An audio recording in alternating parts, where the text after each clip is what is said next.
Each year, Microsoft Research hosts hundreds of influential speakers from around the world, including leading scientists, renowned experts in technology, book authors, and leading academics, and makes videos of these lectures freely available.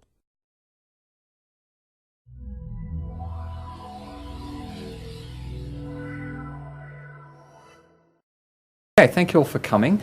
It's my pleasure to introduce Simon Peter. Simon is just finishing up his PhD in the systems group at ETH Zurich, and he's going to talk about operating system scheduler design for multi-core architectures. Thanks. Thanks, Andrew. Hey, everybody. Before I actually start with the main topic of the talk, I'd like to say a little bit more about the context of my work, which is the Barefish Multicore Research Operating System. I assume that most of you already know about this OS, so we'll keep this fairly brief.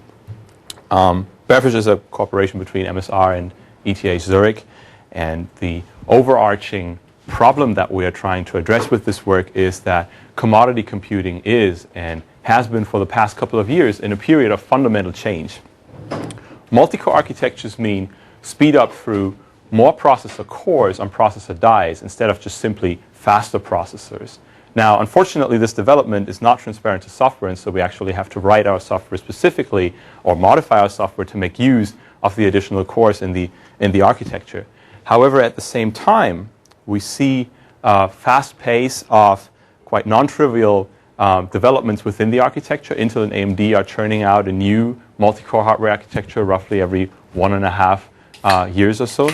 So that means we have to keep modifying our software in order to make it work on new multi-core hardware architectures. Now, operating systems struggle very much to keep up with these developments, especially commodity operating systems is what I'm talking about. There's an extreme engineering effort being put into commodity operating systems like Linux and Windows to have them work right now on multi-core architectures, and it is projected that that effort has to increase even further as more fundamental changes are being put into these architectures. This is a structural problem with these operating systems. Linux and Windows are quite complex monolithic programs that have been developed back in the early 90s with uniprocessors and quite simple multiprocessors in mind, and these quite disruptive changes in the architecture that impact software very much, which is not around at the time. Now, Barefish is a new operating system that's been built from scratch for multi-core architectures. One of the, in order to address these problems, one of the main problems that Barefish is, one of the main ideas that we're using within Barefish is to use distributed systems techniques in order to make the system both more scalable as we add more cores to the architecture, as well as something that we call agility with the changing architecture, make the operating system easily changeable or adapt to different hardware architectures. Barefish is similar to other multi-core operating system approaches like Cori, Akeros, FOSS, and also tessellation that have been proposed within academia over the past year or two. And so my hopes are that the ideas that I will present in this talk are also applicable to the rest of the multi-core OS space. Now, I have been involved with many things in the Barefish operating system, and I encourage you, if you get to talk to me later, to ask me questions about other things that I've been working on as well. And I'd also like to say that we can make this talk fairly interactive, so if you have any questions, just raise your hand and I can keep track of time. Okay, so back to the topic of this talk, which is multi-core scheduling. Why is this becoming a challenge now? What's different in the way we need to schedule applications now and in the future as opposed to how we used to schedule applications in the past? Well, it's that applications also increasingly use parallelism in order to gain computational speedups with the additional cores that are now in the architecture. If I look over the past couple of years, I see a vast number of parallel runtimes emerging. There are things like Intel's threading building blocks. Microsoft has P-Link. There's also a lesser well-known runtime called conc-RT. OpenMP has been around for a while, but it's seeing increased usage. And then there are other things like Apple's Grand Central Dispatch, for example. And all of these runtimes are essentially made to encourage programmers to use more parallelism, and programmers are actually starting to use these runtimes in order to do that. There is a new class of workloads that is anticipated by many in the community to become more important for the end user commodity computing space. These workloads have an umbrella term. They're called recognition, mining, synthesis workloads. An example would be recognizing faces on photos that an end user might want to run on their desktop box in their photo collection.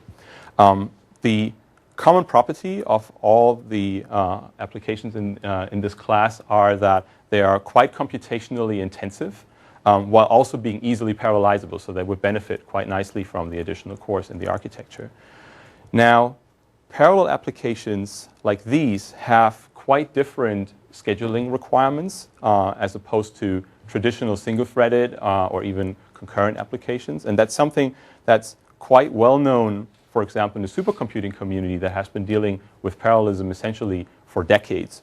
And quite adequate scheduling algorithms for these parallel applications have been developed in this community.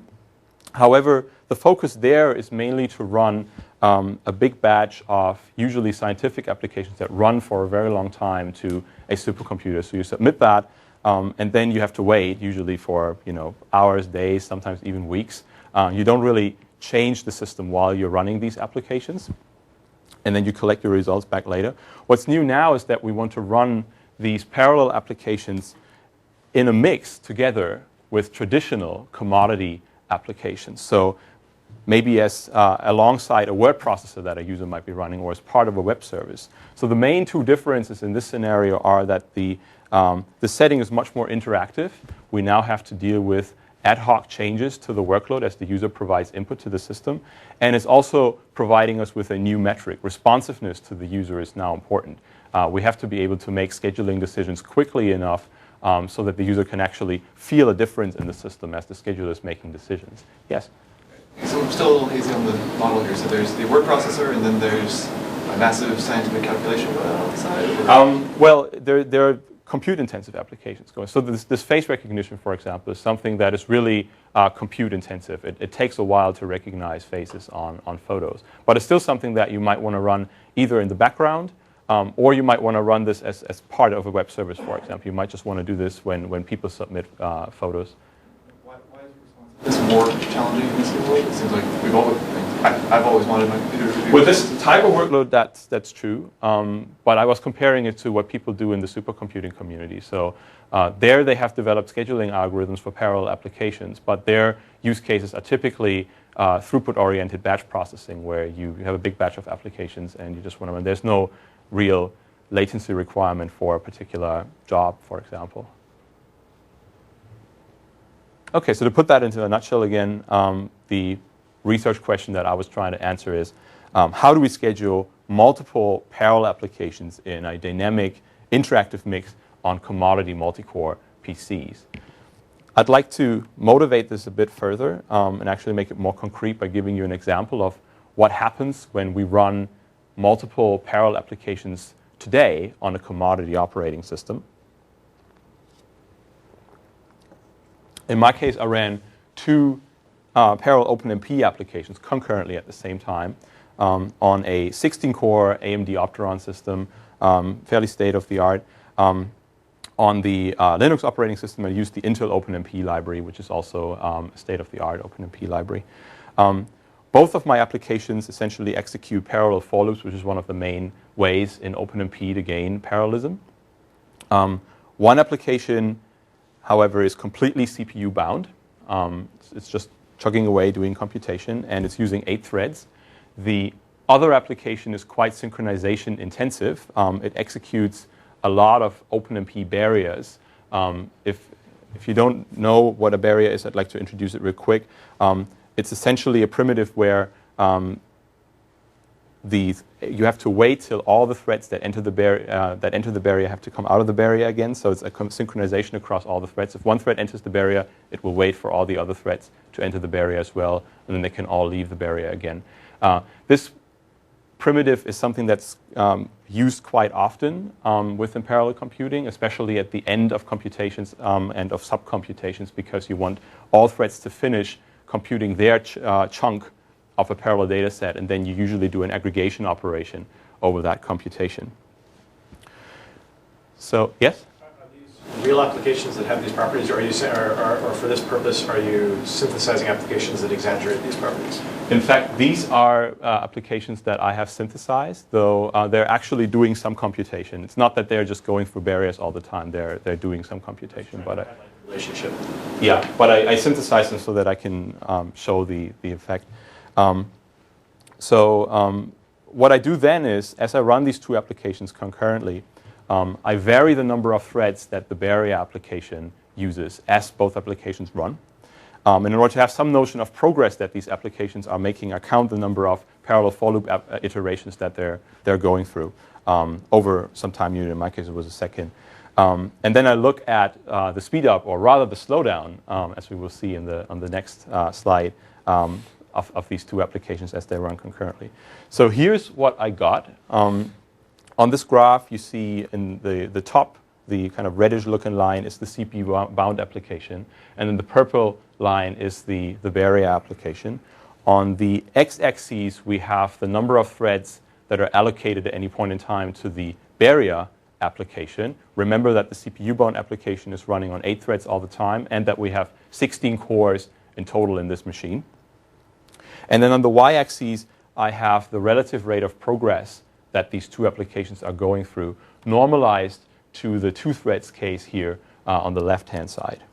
So let's start and focus actually on the left-hand side of this graph up until 8 barrier threads. Yes? Is there a lot of variability in the amount of computation that each of those threads, in the second case, the case where they're synchronizing, is there a lot of variability in the amount of computation that each thread was doing? In this case, there's not a lot of variability. They're all doing more or less the same amount of work hitting a barrier, same amount of work hitting a barrier.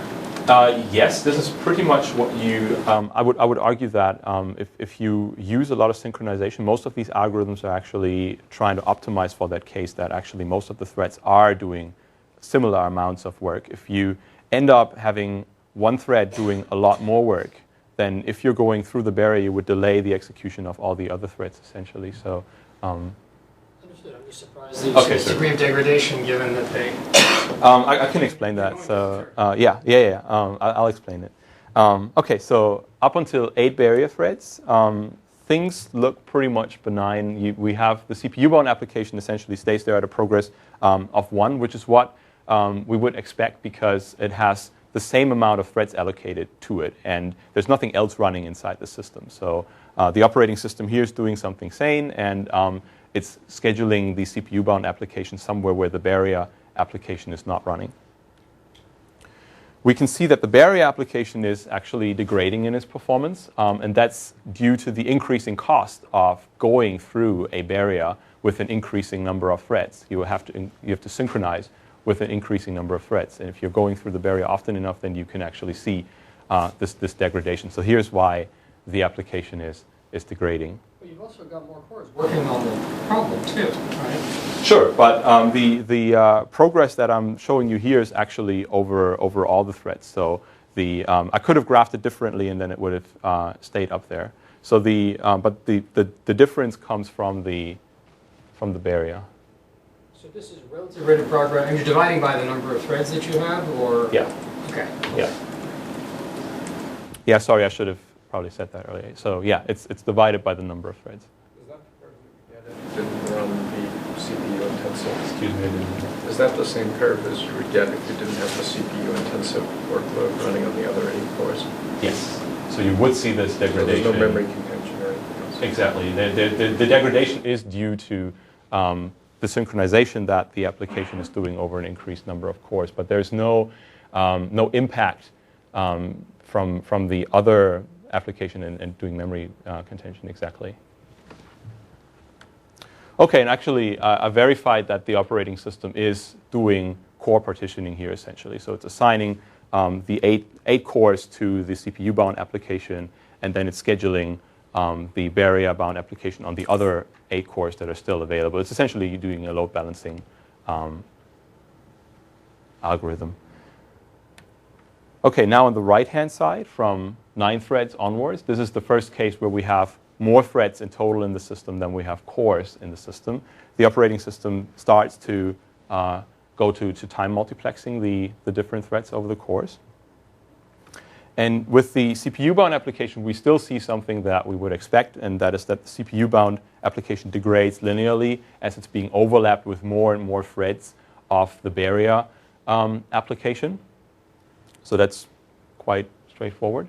However, finally, we see that the Barrier application's progress drops sharply, almost immediately down to 0.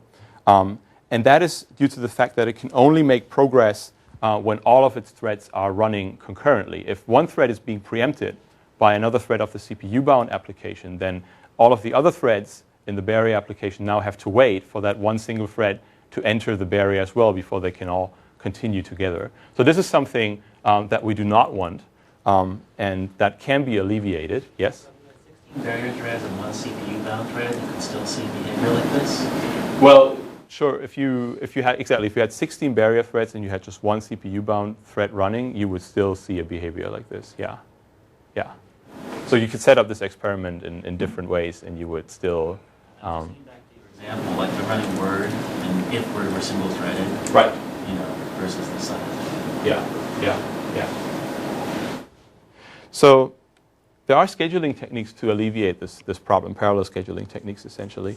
One is called gang scheduling, and that's a technique to synchronize the execution of all the threads of one application. So you make sure that you're always dispatching all of the threads that are within this one application at the same time, and you never have one thread execute out of order essentially with the other threads. Then there's also core partitioning, which is dedicating a number of cores to a particular application, so there is no overlap with any other application. And these work, however, we can't easily apply them in present-day commodity operating systems because there is no knowledge about the application's requirements. The applications today are essentially scheduled as black boxes using heuristics by the operating system, completely unaware of what the requirements are, while the applications and the runtime systems, especially within these applications, could have known that there are threads that are synchronizing within the application. So in this case, for example, in the OpenMP case, interacting threads are always within an OpenMP team. And so either the runtime or maybe with help from the compiler, the runtime could have known that, okay, don't know what that was, that these threads are synchronizing, but there's no way to tell the operating system of this fact. Also, we can't just go and realize better scheduling solely from within the runtimes themselves because it's much more of a problem of coordination between different runtimes. We might not just want to run OpenMP programs. Maybe we want to run programs that used other parallel programming runtimes. So how do we do the coordination between these different runtimes? If we just did it within the runtimes, then several runtimes might contend for the same cores, even if they are very smart to figure out where to run within the system and how to schedule. If two different runtimes make the same decisions, they might still end up battling over the same resources, and all the benefits that they have calculated for themselves might be void. So this is a case where policies and mechanisms are essentially in the wrong place. Now, my solution to this problem is to have the operating system exploit the knowledge of the different applications to avoid misscheduling them. For example, the knowledge about which threads are synchronizing within an application. On the other hand, also, applications should be able to react better to different processor allocations that the operating system is making. For example, the CPU-bound application could modify the number of threads that it's using as processor allocations change with the Barrier application in order to give the Barrier application more CPU resource. So my idea is to integrate the operating system scheduler and the language runtimes more closely. And the way I do this is essentially firstly by removing the threads abstraction at the operating system interface level. That doesn't mean that I'm taking threads away from the application programmers. They can still be provided within the runtime. This is something that has been done in operating systems before. There's the K42 operating system and the Psyche operating system, and also a scheduling technique called inheritance scheduling that essentially does not require threads at the OS interface level. In my case, I provide what I call processor dispatchers at the OS interface instead, and those give you much more control over which processors you're actually running on and give you the information on where you're running on. So the operating system won't just migrate a thread from one core to a different core. Instead, if you have a dispatcher, you know that you're running on a particular core. So it's kind of closer to running on hardware threads, essentially. And then I extend the interface between the operating system scheduler and the programming language runtime. And yeah, before I get to that, I should also say, since extending the interface usually raises questions with, are people actually going to use this? Do we now have to modify all our applications in order to use this interface? I claim that now is a quite good time to do this move because application programmers are increasingly programming against parallel runtimes instead of right to the operating system interface directly. So we would only need to modify the parallel runtimes to integrate more closely with the OS instead of every single application. Okay, so I call my idea end-to-end scheduling. That's not to be confused with the end-to-end paradigm in networking. I just call it that way because I kind of cut through the threads abstraction to integrate the OS scheduler and the language runtimes more closely.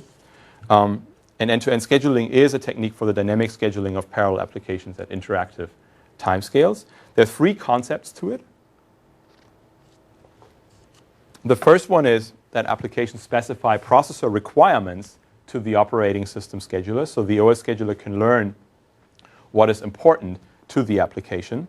The second one is that the operating system scheduler can notify the application about allocation changes that it's doing as the system runs, so the application can react to system state changes. And finally, in order to make this work at interactive timescales, I break up the scheduling problem and schedule at multiple timescales instead, so that we can react quickly to ad hoc workload changes. I will explain on a later slide how that works and why that is so important. Okay, first to the first concept, which is the processor requirements. In my system, applications can say how many processors they want. They can also say which processors they want. They can say when they want them and at what rate. So for example, an application can say something like, I need 3 cores all at the same time every 20 milliseconds. That is somewhat similar to Solaris' scheduler hints, though it's much more explicit. The scheduler hints in Solaris are essentially a feature where you can say something like, I'm currently in a critical section, please don't preempt me now. And the scheduler can still decide what it wants to do, but it kind of takes these hints from the applications in order to make a more informed decision. So this is a bit more explicit than just that and a bit more expressive. The idea is that the applications submit these processor requirements quite infrequently or at the application start. In my system, they're actually submitted in plain text. So there's a little, it's not really a language, it's just more of specification IDL that allows you to specify those, like a manifest. I do realize that applications are going through different phases, especially in this more interactive scenario. Some of them might be parallel phases, some of them might be sequential, might be single-threaded phases, and these phases might also have different processor requirements. So I allow the specification of these different phases in these processor requirement specifications directly. An example would be if you have a parallel, if you have a music library application that might do some parallel audio re-encoding, then you essentially have 2 phases. One phase is the phase where you're pretty much just running the graphical user interface. That might be a single-threaded phase. And then you could have a phase where you do the parallel audio re-encoding, and then you're actually using multiple threads. So you can say in my processor requirement specifications, you can say, I need 1 core in phase A, and I need 3 cores in phase B. And then I added a new system call that you can call in order to switch between these phases. So you can say, I'm switching into phase A now, switching into phase B now. The second concept is that the operating system scheduler notifies the applications of the current allocation that it has allotted to it. This is very similar to work that has been done before. There's scheduler activations, and there's also work that's been done in the Psyche and K42 operating systems. So I'm applying these ideas in my system. So the operating system can say something like, you now have these 2 cores every 10 milliseconds as other applications are going through different phases or new applications start up. Finally, since we're in an interactive setting, we want to be very responsive to the, yes? The OS says you have these two cores for 10 seconds, is that a promise or you'll probably have them, but something may change? So when the operating system tells you this, then you have them. The operating system has the right to change this at any time.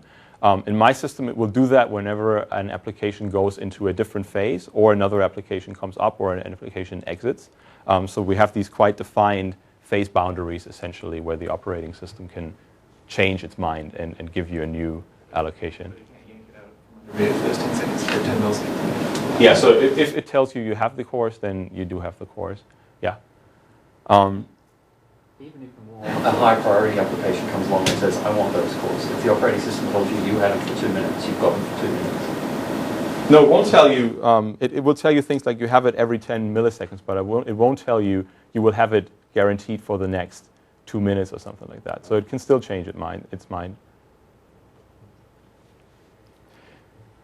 Okay, so since we are in this interactive scenario, we need quite small overhead when we're scheduling. We certainly can't take a very long time to change our mind. And this is a big problem because computing these processor allocations, especially taking into account the whole architecture, the topology of the architecture, is a quite complex problem. It's essentially heterogeneous scheduling on a heterogeneous platform, essentially. You have different latencies of communicating between different cores. You have different cache affinities, different memory affinities. So this problem is very hard to solve. And actually, if you have multiple applications, it takes quite a while. I will have in the evaluation section of the talk, I will show you for one example problem how long it took to solve it. Also, if we're doing things like gang scheduling and we have to synchronize dispatch over several cores, if we do that every time slice, and we're talking about interactive time slices, which are typically on the order of 1 millisecond to maybe tens of milliseconds, this might not scale with a lot of cores, so we'll slow down the system. So in order to tackle that problem, I break up the scheduling problem into multiple timescales. There is the long-term computation of processor allocations, and I expect this to be on the order of minutes. So the allocations that I'm providing are expected to stay relatively stable for at least tens of seconds or minutes.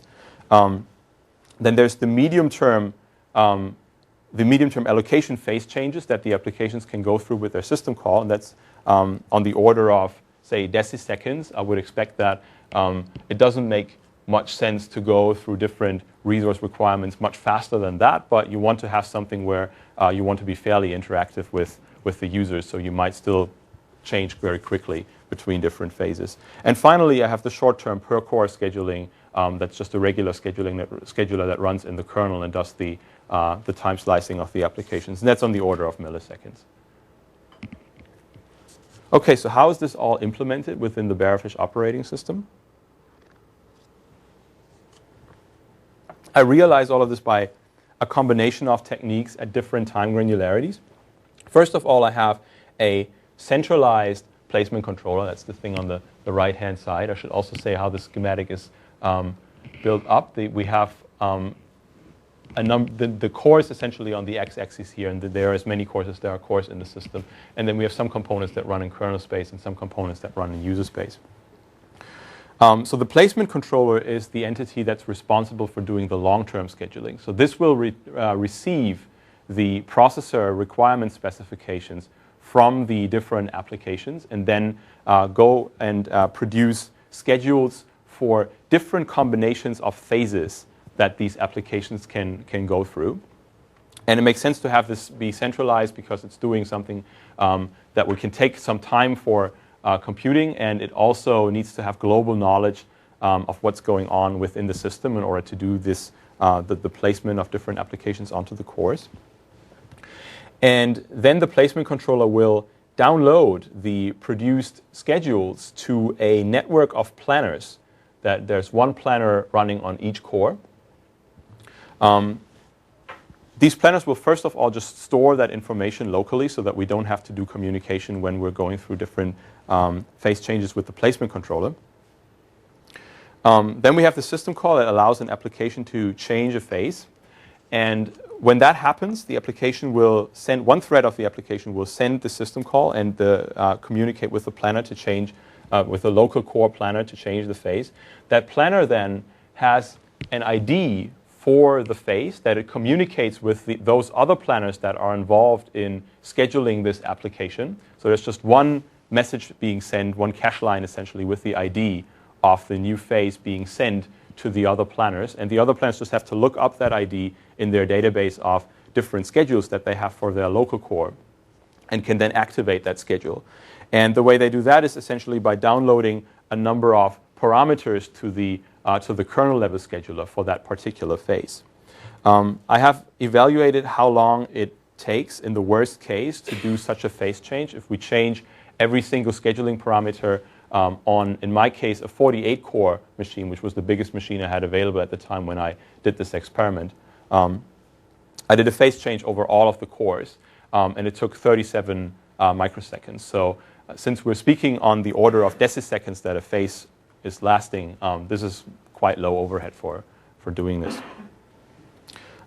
Finally, just as another number that I have is the context switch duration of the system is 4 microseconds, which is the other number that I have there. And so doing this scheduling at multiple timescales allows me to do something that's pretty cool, something that I call Facelock Scheduling. The way I do this, and this is a technique that allows me to do synchronized dispatch, like gang scheduling, for example, over a large number of cores without requiring excessive communication between these cores, which would not scale very well if I do this at very fine time granularities. And the way that I do this is I use a deterministic scheduler that's running in kernel space per core. In my case, I use the RBED scheduler, which was presented by Scott Brand in 2003, which is essentially a hard real-time scheduler, though I'm not using it for its hard real-time properties. I'm using it for its property of being deterministic. And then I do a clock synchronization over the core local timers that drive each scheduler on each core.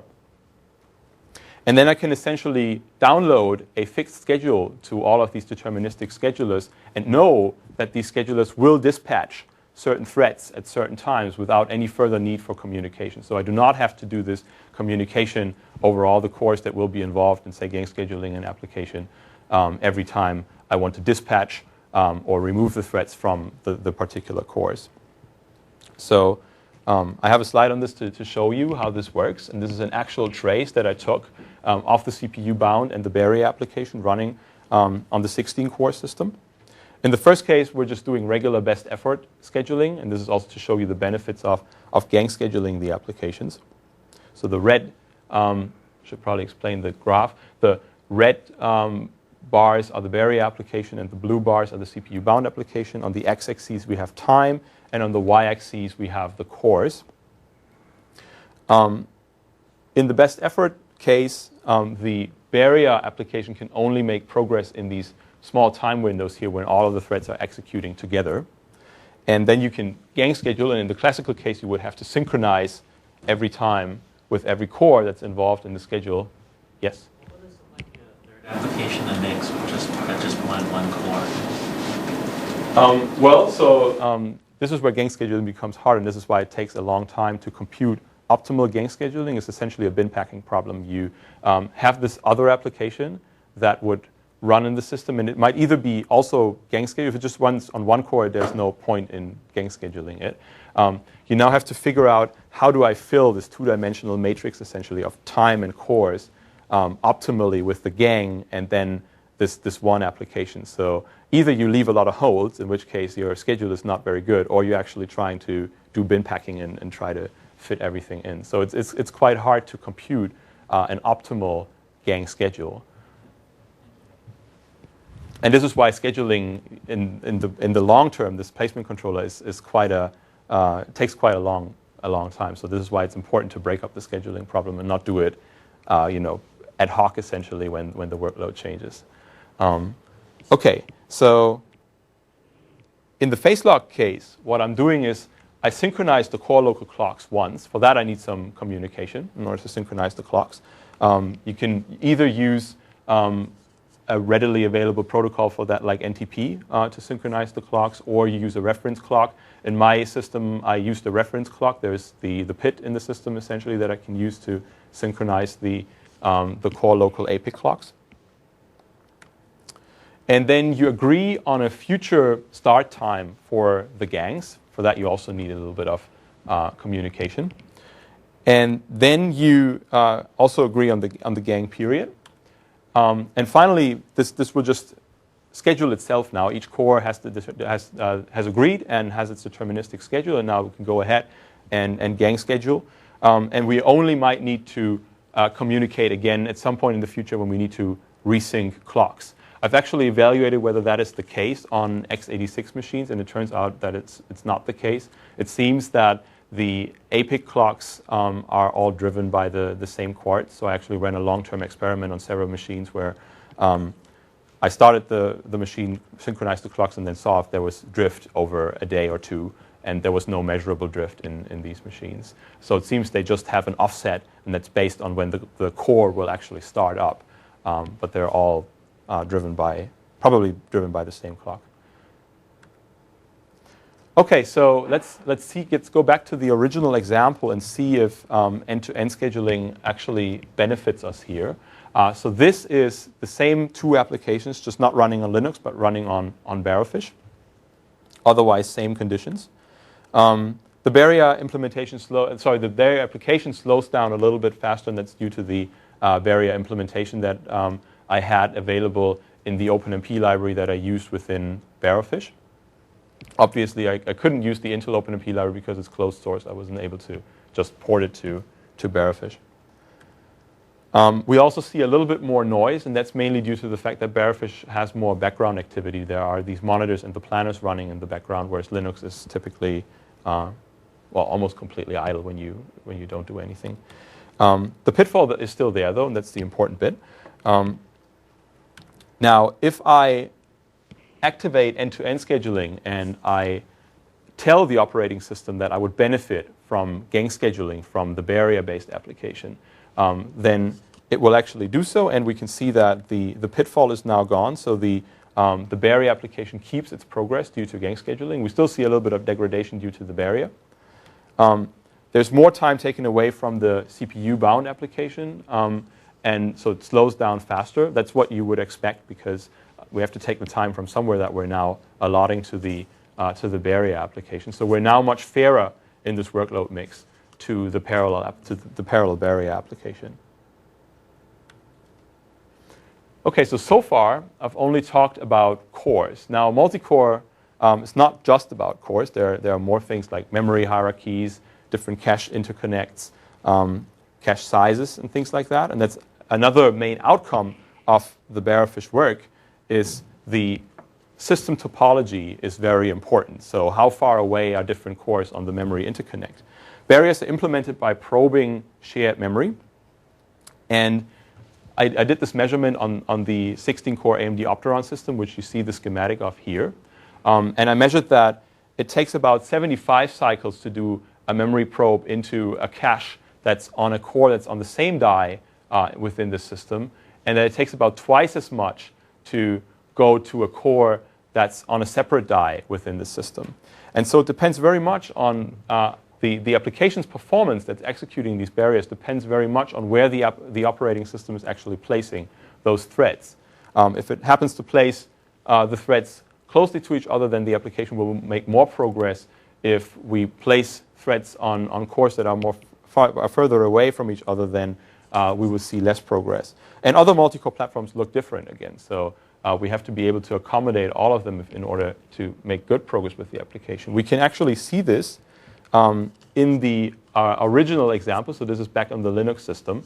By the big error bars that we're seeing in the barrier-bound application. And you can even see this most pronounced here in the two threads case, where we really only have these two threads, and the operating system is making arbitrary decisions over many runs that I did with this benchmark, where in some cases it happened to place it on the right two cores, on the two cores that were close together, and we had very good progress. And if it happened to place these two threads on two cores that were further away from each other, we essentially had half the progress in the barrier application. Now, how do we incorporate that? There is a component inside Barefish that's called the system knowledge base. That's mainly work done by another PhD student in the group, Adrian Schippbach. The system knowledge base is a component that contains abstract knowledge about the machine. It knows, for example, what the cache hierarchy is and what the topology is between different cores. And it gains this information either via runtime measurements or whether through other information sources like ACPI, for example, or CPU ID. So it's one abstract store of all this information. And what I did is I interfaced my scheduler with this component. So the system knowledge base is now informed by my scheduler about the resource allocations that the scheduler is doing. So it knows about utilizations in the machine. Also, I should say that the system knowledge base is a constraint solver. So you can query it using constrained cost functions. And this allows us to now ask questions like, or ask queries like, I need at least 3 cores that share a cache, more or better, instead of just saying I want these cores and things like that. So I worked with Adrian and Jana Jicheva, who's another PhD student in the group, to port a parallel column store. It's essentially a key value store to Barefish. As a workload, we ran a real workload on this application. It's all the European flight bookings done by a company called Amadeus, which is responsible for that. So it's essentially they're interested in high query throughput to book flights. And we ran this column store together with a background stressor application inside the system, again on the 16-core AMD system. And we specified 6 constraints for the application. There were things like cache and memory size, as well as sharing of different caches and NUMA locality in there. We asked the system to maximize CPU time. And so by submitting this constraint query, essentially, it took the resource allocator several seconds to produce a final schedule. So this is just to give you an idea of how long it can take to do this. And it ended up deciding that it would partition the machine between the column store and the background stressor application. And on this graph down here, we can see the result in terms of query throughput. Let's start with the middle one, which is the way to naively run the 2 applications by just starting the background stressor and starting the column store. In that case, the column store just goes ahead and tries to acquire all the cores in the system. So it overlaps with the background stressor application, and we can see that the query throughput is just down there at a little more than 3,000 queries per second. There's also a way of just manually placing these 2 applications, trying to partition them, and then we get a throughput of 5,500 queries per second. And finally, on Barefish, we are really close to the optimal way of placing these 2 applications. So Barefish did the right decision of deciding to partition the machine between these 2 applications. Finally, I'd also like to say a little bit more about my evaluation of Facelock scheduling. It turned out that after evaluating it is maybe not yet, important on the x86 platform. When I just use synchronized scheduling, synchronizing every time slice essentially over all the cores, there was no real measurable slowdown up until 48 cores, which was the biggest machine that I had available to measure this. The reason for this is that both timers, the core local APIC timers, and interprocessor interrupts, which is what I used in order to keep the schedule synchronized over all the cores, generate a trap on the receiving core. And taking a trap takes around an order of magnitude longer on x86 than the act of sending an IPI to a different core. So in this case, it doesn't make any sense to distribute receiving interrupts, which is essentially what I do by Facelock scheduling. Now every core uses its core local timer that generates the trap. However, it does use less resources. I don't actually send the interprocessor interrupt to the other cores. Now, in the x86 architecture, that doesn't make much of a difference because x86 has a dedicated interrupt bus. There's no contention on that bus, essentially, for multiple applications trying to send interrupts. but it does produce less contentions on systems that don't have a special interrupt bus. For example, the Intel single-chip cloud computer, which is another architecture that I investigated Barefish on, uses the same mesh interconnect for both the messages that are being sent between cores and cache lines, as well as the interrupts. So if you have a lot of traffic on that interconnect using these interrupts could actually be delayed on the interconnect, and then you don't have a schedule that's as nicely synchronized. So the insight here is that one should always investigate the cost for intercore sends and receives individually. That was something that we hadn't thought of within Barefish thoroughly before. We always just thought there's one cost associated with a message that's being transmitted between two different cores, but we didn't look so much at receive cost and send cost. Obviously, this is only, there's more future work with this. One thing that I haven't evaluated so far is how expressive the operating system and runtime API should be. So far, I've only looked at these exact processor requirements, essentially.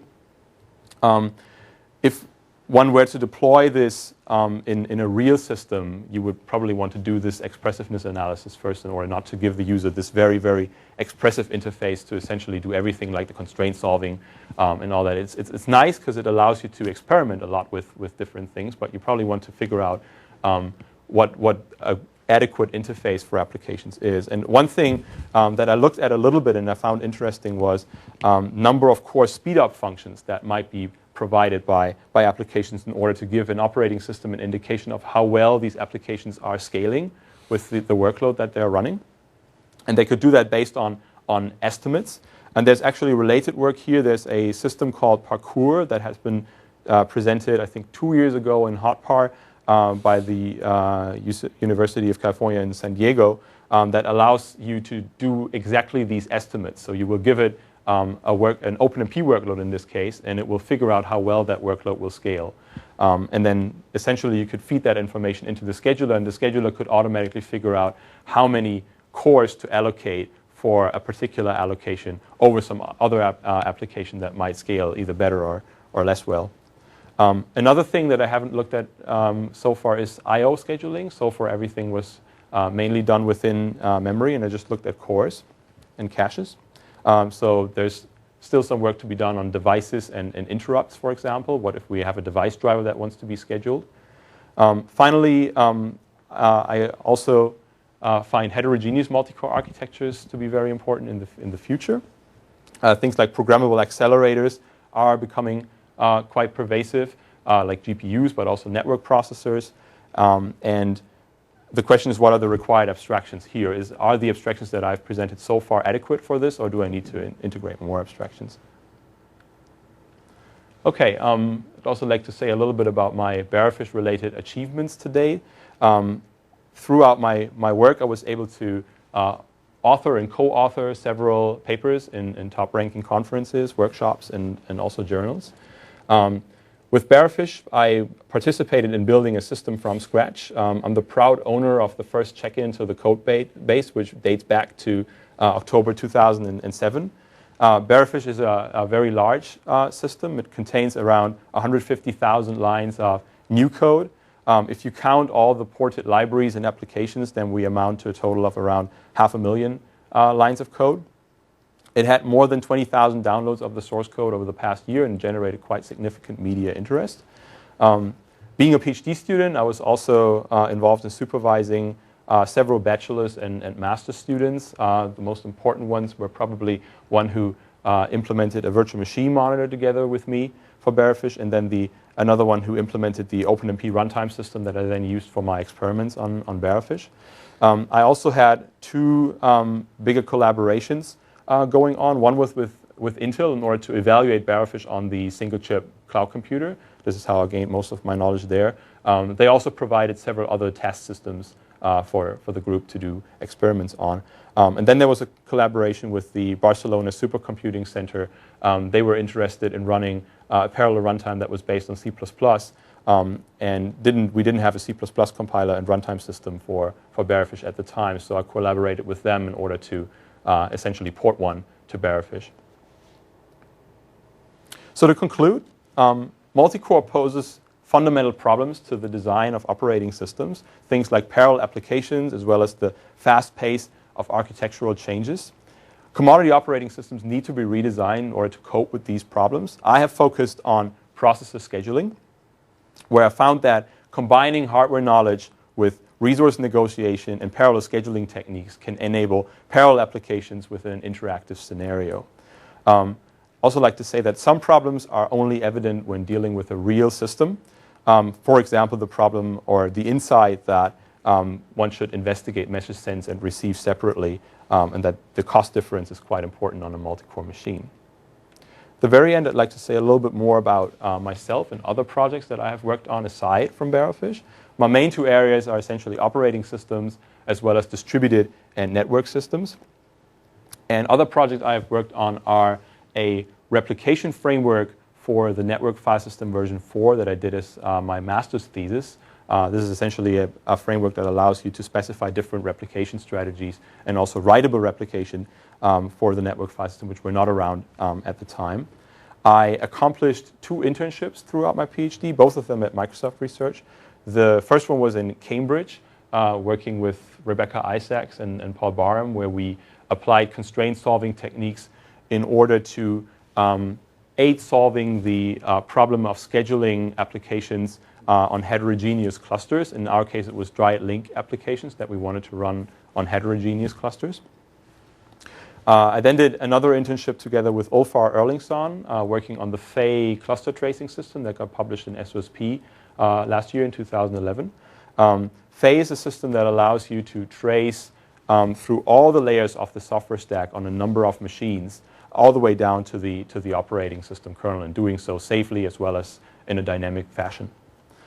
Finally, just before starting my work on Barefish, while I was already on the PhD program, I did a study of timer usage within operating systems that got published in Eurosys in 2008, where I found that many programmers actually set their timeouts to quite arbitrary values without looking at what the underlying reason for setting the timer was in the first place and what the timer is being used for. And I provide several methodologies out of that problem in the paper. Finally, my preferred approach to especially doing systems research is to find a sufficiently challenging problem, understand the whole space, and build a real system. Thank you.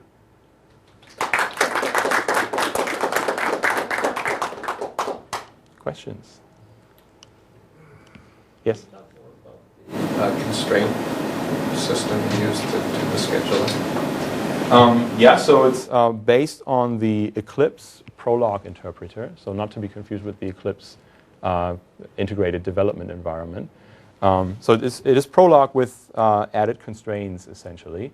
We reported this to Barefish. It's a currently single-threaded centralized component. What kind of constraints? How does it solve the constraints? Well, there are different solvers inside the system that you can use to solve the constraints. You can specify constraints like this value should be smaller than another value in the system, or smaller than a constant, or bigger than, constraints like that. I don't know if you want to know. I'll follow up later. Okay. Yes? In your experiments, were you assuming that all the applications provided you with scheduling information? So in the experiments, I do that. The system itself does not rely on getting information from every single application. It's more of a thing where applications can support the scheduling by providing information. So if you don't provide information, then the operating system scheduler will essentially resort to best effort scheduling for you. How much does it hurt not to provide information? Like if I have a bunch of legacy applications that I would be able to only have a few updated ones. So I have not evaluated that thoroughly, but I definitely, the background services that are running that are not providing any information did not impact the system that very much. I mean, you could see there was more noise in the system, so there is some impact, but for the sake of running the experiments, it was still okay.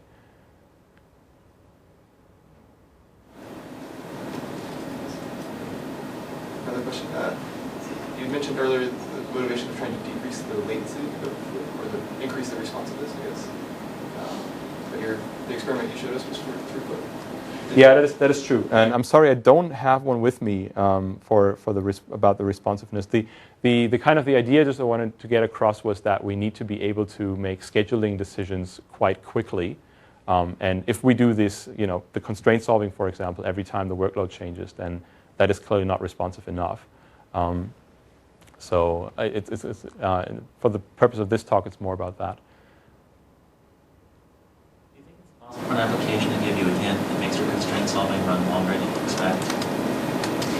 Yes. So that's one actually of the good and bad points about the constraint solving. So yeah, you don't know upfront how long it might take to do the solving. However, the good thing about constraint solving is that it kind of searches the problem space. So it allows you, or it will give you a quite good solution very quickly. And then it can go on and solve further. And that's actually something that I'm planning to use in this system as well, that the placement controller essentially will go off to its constraint solving, and it will start downloading some scheduling information as it gets the scheduled. And so we can start using these and then go on and solve some more. The interesting thing about that is also that it seems to be trading off quite nicely with different lengths of phases that you have. If you have an application that has quite short phases, then it will go through these phases quite quickly.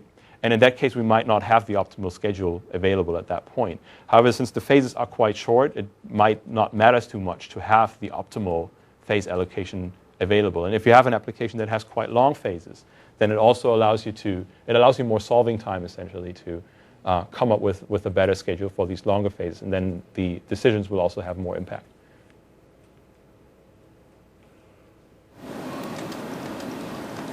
Any more questions? So, today, desktop operating systems are general purpose best effort scheduling. Are you arguing that we should integrate gang scheduling and this kind of framework into existing systems, and that will? Should I put a gang scheduler in my operating system? Is that what's going to solve it? You shouldn't put just the gang scheduler into your problem. I'm just saying that the problem will definitely become much harder because of the parallel applications that you potentially want to run inside your system. And they do have scheduling requirements like gang scheduling, like synchronized dispatch. As David pointed out, doesn't having a gang scheduler in the bottom of the operating system make best effort scheduling problem worse, because now all best effort stuff is being packed into these little holes in the gang scheduling? That depends a little bit. That depends on how much you really care about the best effort applications. I mean, if you don't care so much about the progress of these applications, and since they're just best effort anyway, it doesn't probably matter so much for them. You can just try and. So is Word a best effort application? That depends on right now. I mean, that depends a little bit on what the user wants to do with it, right? If he's actually using Word at this point in time, then it's important that you give him the service at that point in time. So, but it's still a best effort application. I'm not sure what you're trying to get at right now. Okay.